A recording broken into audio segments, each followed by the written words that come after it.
Hi guys, welcome to your online literature course. My name is Mrs. Larson and I'm very excited to work with you over the next 12 weeks because literature is my favorite subject. I'm very passionate about reading and hopefully over the next 12 weeks you will find something that you really enjoy reading. So just to kind of give you a background on myself, I have been teaching online for almost 14 years.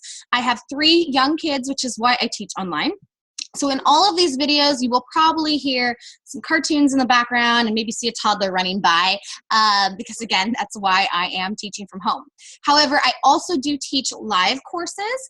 So I actually teach at 5 colleges right now. So it's kind of crazy to get in touch with me, but the fastest and best way to do that is through text messages. So if you log into our class, this is our homepage, and here you will see all the news that I posted. You can also click on it, I think, right here. Yes, so the news forum will show you everything that I've posted so far, including how to contact me. So I have an account on remind.com. It's totally free. You can access it through your computer or through your phone. So if you don't have text messaging, you can send me instant messages through your computer. Or if you do have a phone with text messaging service, you can just sign up and we can text message each other back and forth. So if I don't respond right away, it's either because we're in different time zones, I'm in California, or I'm teaching a live class or changing a diaper or something like that. So make sure you join this Remind service so that we can instant message each other throughout the next 12 weeks. Oh, and back to our news forum, I also have something that I want you to read on our course expectations. This just kind of covers my policies on late work and plagiarism, and of course how I'm going to be grading you and such. So make sure you review that and you're ready to get started. So here is our homepage. You have the virtual office where you can ask questions, but again, Remind or emails are better. And we have right here our first week, our first module, if you will. And you can see what it is that I'd like you to read. And so you're going to read the following: what is literature and the definition of literature? And so if you click there, it just pops right up there for you. So make sure you read that, and then you can answer our discussion in which I want you to tell me, what do you think literature is? I don't want you just to regurgitate things that you have read somewhere else. If you and I were standing face to face right now without you looking online or talking to anybody else, what would you say? What is literature? Is it everything that's ever been written? Does it have to be academic? Does it have to be credible? Does it have to be intriguing? That's totally up to you. There is no right or wrong answer. So think about what you personally feel is literature. And I'll tell you, everybody's opinions are different on this. I know my opinion is very different than one of my colleagues that I've talked to. So tell me what you think. And I gave you a little insight on discussion instructions here.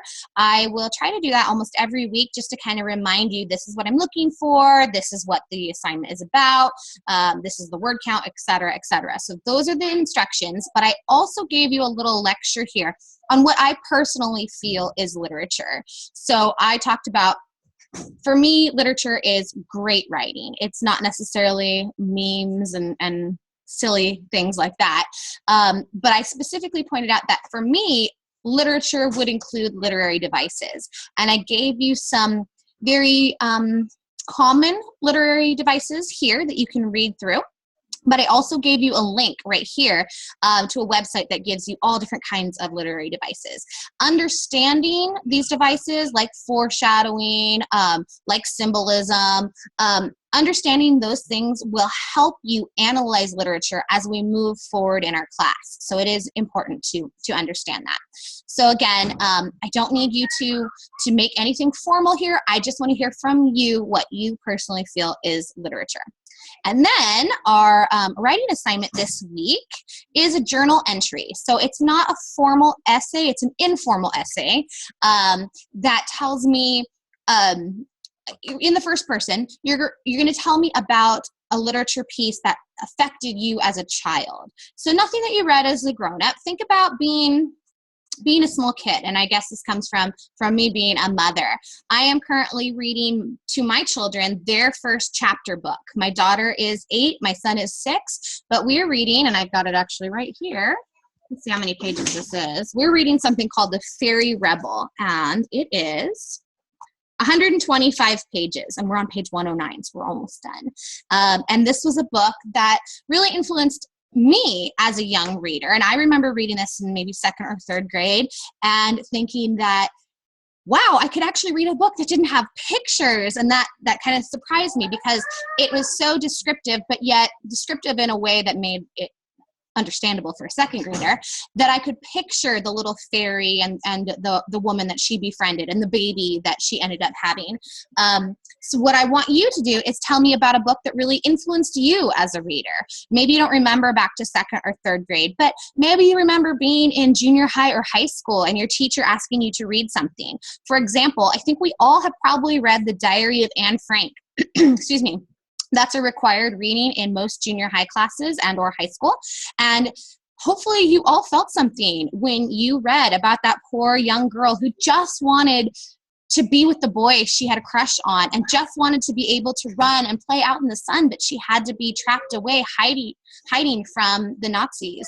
And then, of course, we were all devastated when we learned that she died of typhoid fever just a few days before the camps were liberated. So that is a book that impacts us. I want you to think of something that has impacted you and tell me about it. So again, this is a journal entry. There's not really a word count, but it does need to have an introduction, body, and conclusion. So that would be a minimum of 3 paragraphs. And sorry, you can hear the kids again in the background. So again, tell me about that book and how it really impacted you and what it was like for you. Please make sure that you do have a reference page in APA format as the last page, and that should reference the book. And you shouldn't really have to do any outside research. So just that one source will be plenty. All right, if you have any questions about our class or about our assignments, please let me know. And I look forward to working with you. Thank you.